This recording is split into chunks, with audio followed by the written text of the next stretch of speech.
ശബരിമലയിലെ പവിത്രമായ സ്വർണ്ണപ്പാളികൾ കവർന്ന കേസ് ഇപ്പോൾ കേരള രാഷ്ട്രീയത്തിൽ വലിയൊരു വഴിത്തിരിവിൽ എത്തി നിൽക്കുകയാണ്. ഈ കേസിൽ സംശയനിഴലിലുണ്ടായിരുന്ന തമിഴ്നാട് സ്വദേശി ഡി മണിക്ക് പങ്കില്ല എന്ന് പ്രത്യേക അന്വേഷണ സംഘം ഹൈക്കോടതി അറിയിച്ചതോടെ വലിയൊരു രാഷ്ട്രീയ നാടകത്തിനാണ് കളമൊരുങ്ങിയിരിക്കുന്നത്. മുൻ ആഭ്യന്തരമന്ത്രി രമേശ് ചെന്നിത്തല നടത്തിയ വെളിപ്പെടുത്തലുകളെ തുടർന്നാണ് അന്വേഷണം ഡി മണിയിലേക്കും അതിനു മുൻപ് പ്രവാസിയായ വ്യവസായിയുടെ പേരിലേക്കുമൊക്കെ പോയത്. എന്നാൽ ഇപ്പോൾ ഈ കണ്ടെത്തലിലൂടെ ചെന്നിത്തലയെ പ്രതിരോധത്തിലാക്കുവാൻ CPM കിഴഞ്ഞു പരിശ്രമിക്കുകയാണ്. യഥാർത്ഥത്തിൽ എന്താണ് ഇവിടെ സംഭവിച്ചത്? ഒരു പ്രവാസി വ്യവസായി നൽകിയ നിർണായക വിവരങ്ങളുടെ അടിസ്ഥാനത്തിലായിരുന്നു രമേശ് ചെന്നിത്തല ഈ കൊള്ളയിലെ അന്താരാഷ്ട്ര ബന്ധങ്ങളെക്കുറിച്ച് വെളിപ്പെടുത്തിയത്.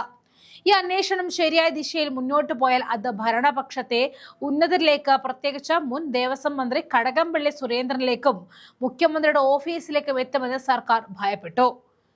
ശബരിമലയിൽ നിന്നും വിഗ്രഹങ്ങൾ കടത്തിയതിനും സ്വർണ്ണക്കൊള്ളയ്ക്കും പിന്നിൽ ദേവസ്വം ബോർഡിലെ ഉന്നതർക്ക് പങ്കുണ്ട് എന്ന മൊഴികൾ പുറത്തുവന്നതോടെ പിണറായി സർക്കാർ കടുത്ത പ്രതിസന്ധിയിലായി.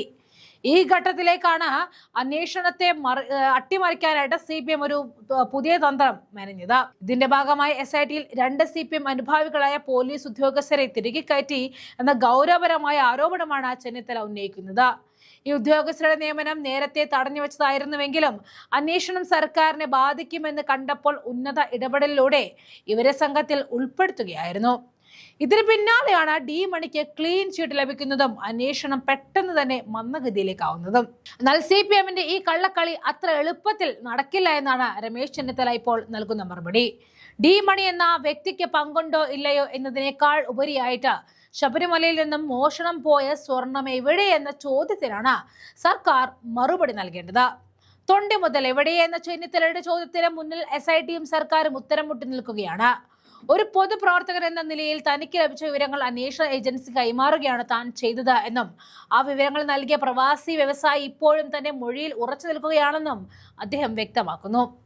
CPM അനുകൂലികളെ അന്വേഷണ സംഘത്തിൽ ഉൾപ്പെടുത്തി കേസ് ഒതുക്കി തീർക്കാനാണ് സർക്കാർ ശ്രമിക്കുന്നത്. ശബരിമലയിലെ സ്വർണ്ണക്കൊള്ളയുമായി ബന്ധപ്പെട്ട സത്യങ്ങൾ പുറത്തു വരാതിരിക്കാൻ ഡി മണിയെ വെറുമൊരു പുകമറയായി ഉപയോഗിച്ച് ചെന്നിത്തലയെ വെട്ടാനാണ് സൈബർ സഖാക്കളുടെ നീക്കം. എന്നാൽ ഹൈക്കോടതിയുടെ മേൽനോട്ടത്തിലുള്ള CBI അന്വേഷണം വന്നാൽ മാത്രമേ ഈ അന്താരാഷ്ട്ര കള്ളക്കടത്ത് മാഫിയയും അവർക്ക് കുടപിടിക്കുന്ന രാഷ്ട്രീയ നേതാക്കളെയും മുഖം മൂടി അഴിഞ്ഞു വീഴുകയുള്ളൂ. വിശ്വാസികളെയും ഭക്തജനങ്ങളെയും വഞ്ചിക്കുന്ന ഈ ഇടത് സർക്കാരിന്റെ നീക്കങ്ങൾക്കെതിരെ ശക്തമായ പോരാട്ടം തുടരും എന്ന ഉറച്ച നിലപാടിലാണ് ചെന്നിത്തല. നമുക്ക് അദ്ദേഹത്തിന്റെ പ്രതികരണത്തിലേക്ക് കൂടി പോകാം. പ്രവാസി വ്യവസായിയുമായിട്ട് ഇപ്പൊ ഇത് അറിഞ്ഞപ്പോൾ ഫോണിൽ സംസാരിച്ചു. അദ്ദേഹം പറഞ്ഞു എനിക്ക് ഡി മണിയായിട്ട് ബന്ധമൊന്നുമില്ല, പക്ഷേ അദ്ദേഹം പറഞ്ഞ കാര്യങ്ങൾ അദ്ദേഹം ഉറച്ചു നിൽക്കുകയാണ്. അദ്ദേഹം പറയുന്നത് ഇതിനെപ്പറ്റി വളരെ വിശദമായൊരു അന്വേഷണം നടത്തിയാൽ വസ്തുതകൾ കൂടുതൽ പുറത്തു വരും. ഞാനൊരു കാര്യം ചോദിക്കട്ടെ, എവിടെയാണ് ഈ സ്വർണ്ണം? എവിടെ പോയി? ഞാൻ എപ്പോഴും ചോദിക്കുന്നൊരു ചോദ്യമാണ്, ഈ സ്വർണ്ണം എവിടെ? തൊണ്ടി മുതൽ എവിടെ? അത് ഇതുവരെ SIT പറയുന്നില്ലല്ലോ. ഗോവർദ്ധന്റെ കയ്യിലുള്ള 300 ഗ്രാം അല്ലല്ലോ. ആ സ്വർണം ആളുകളെ അറസ്റ്റ് ചെയ്യുന്നതോടൊപ്പം തന്നെ തൊണ്ടി മുതൽ കണ്ടെത്തണ്ടേ? പ്രവാസി വ്യവസായിയോട് ഇപ്പോൾ ഈ വാർത്ത വന്നതിന്റെ അടിസ്ഥാനത്തിൽ ഞാൻ സംസാരിച്ചപ്പോൾ അദ്ദേഹം വളരെ വ്യക്തമായി തന്നെ പറയുന്നു, അദ്ദേഹം ഇത് സംബന്ധിച്ച സൂചനകൾ നൽകിയിരുന്നു. അതിനെപ്പറ്റിയൊന്നും ശരിയായ അന്വേഷണം നടത്തിയാൽ യഥാർത്ഥ വസ്തുതകൾ പുറത്തു വരുമെന്നാണ് അദ്ദേഹം ഇപ്പോഴും പറയുന്നത്. ഞാൻ ആ വിവരം അവരോട് പറഞ്ഞതേ ഉള്ളൂ. എനിക്ക് അല്ലാണ്ട് ഇതുമായിട്ട് എന്ത് പിന്നെ ബന്ധമുള്ളത്? ഒരു പൊതുപ്രവർത്തകൻ എന്ന നിലയിൽ എന്നോട് ഈ പ്രവാസി വ്യവസായി ഇത്തരം കാര്യങ്ങൾ പറഞ്ഞപ്പോൾ എനിക്ക് തോന്നി അത് ഞാൻ SIT-യോട് പറയണം. ഞാൻ പറഞ്ഞു. ഇനി അവർ അന്വേഷണം നടത്തി കണ്ടുപിടിക്കാനുള്ള വ്യവസായിയിൽ നിന്നുള്ള മൊഴിയുടെ അടിസ്ഥാനത്തിലാണ്. എനിക്കറിയില്ല എന്താണ്, എനിക്കതിനെപ്പറ്റി അറിയില്ല. ഇപ്പോഴും ഞാൻ അദ്ദേഹത്തോട് ചോദിച്ചു. അദ്ദേഹം പറഞ്ഞു എനിക്ക് ഡി മണിയായിട്ട് ബന്ധമില്ല, പക്ഷേ ഞാൻ ചില സൂചനകൾ നൽകിയത് പരിശോധിച്ചാൽ വസ്തുതകൾ കൂടുതൽ വ്യക്തമാകുമെന്നാണ് അദ്ദേഹം. വ്യവസായിയുടെ മൊഴിയുടെ അടിസ്ഥാനത്തിലാണ് നിലവിൽ ഡി മണിയിലേക്ക് ഈ അന്വേഷണ സംഘം എത്തുന്നത്. അല്ല, അതിനെപ്പറ്റിയൊന്നും എനിക്കറിയില്ല. ഏതായാലും അദ്ദേഹം വേണേൽ കോടതിയിൽ തന്നെ 164 കൊടുക്കാൻ തയ്യാറാണെന്നൊക്കെ അദ്ദേഹം പറയുന്നുണ്ട്. വിദേശ വ്യവസായി അല്ല, അങ്ങനൊന്നും ഞാൻ പറയുന്നില്ല. പക്ഷേ SIT-യുടെ പ്രവർത്തനങ്ങളെ കഴിഞ്ഞ കുറേ ദിവസങ്ങളായി മുഖ്യമന്ത്രിയുടെ ഓഫീസ് സ്വാധീനിക്കാൻ ശ്രമിക്കുന്നുണ്ട്. 2 പോലീസ് അസോസിയേഷനിൽ ഇവരുമായി ബന്ധമുള്ള 2 പേരെ നിയമനം തടഞ്ഞു വെച്ചിരുന്നു. അത് ആ നിയമനം വീണ്ടും നടത്തി. അപ്പോൾ CPM-മാരുടെ ആഭിമുഖ്യമുള്ള പോലീസ് അസോസിയേഷന്റെ ഭാരവാഹികൾ ഇപ്പോഴും SIT-യുടെ ഭാഗമായി മാറിയിരിക്കുന്നു.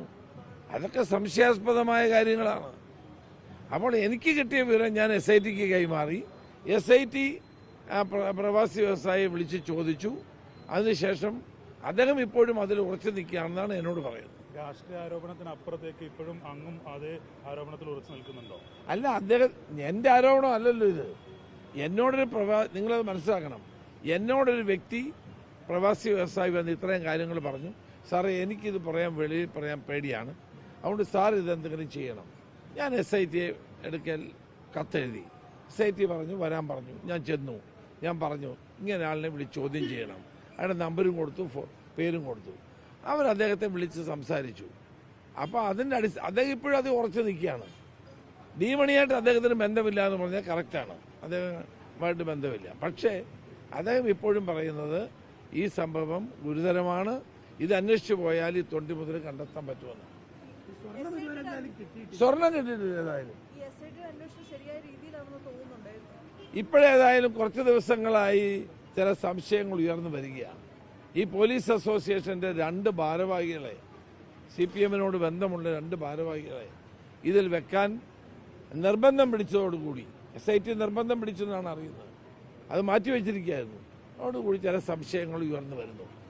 നേരത്തെ ഞങ്ങൾക്ക് അവരുടെ പ്രവർത്തനങ്ങളിൽ സംതൃപ്തിയായിരുന്നു.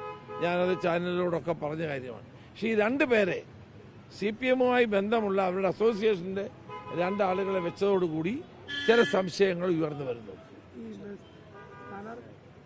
അപ്പം അതുകൊണ്ട് പ്രവാസി വ്യവസായി ഇന്നും ഇപ്പം എന്നോട് പറഞ്ഞു, ഞാൻ വാർത്ത കഴിഞ്ഞിട്ട് അദ്ദേഹത്തോട് സംസാരിച്ച് പറഞ്ഞു, ഞാൻ കോടതിയിൽ വേണേ 164 കൊടുക്കാമെന്ന് പറഞ്ഞു.